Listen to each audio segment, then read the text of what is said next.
Esam atbraukuši uz uzņēmumu Lighthouse ražoto māju, kur tiks izmantots Fermacell.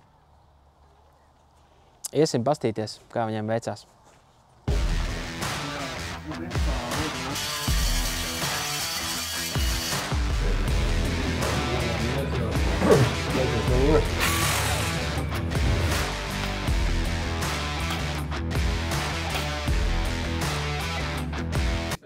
Tātad šeit tiks likts virsū Fermacells no abām divām pusēm sienai, no vienas puses, no otras puses sienai.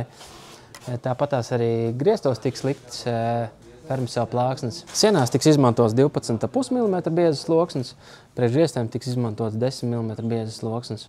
Tātad šādi izstāsta telpa pirms Fermacell likšanas. Nākamajā reizē, kad atbrauksim, tad jau varēsim redzēt, kā tas izskatās, jau, kad būs Fermacells jau montāžas jau stadijā.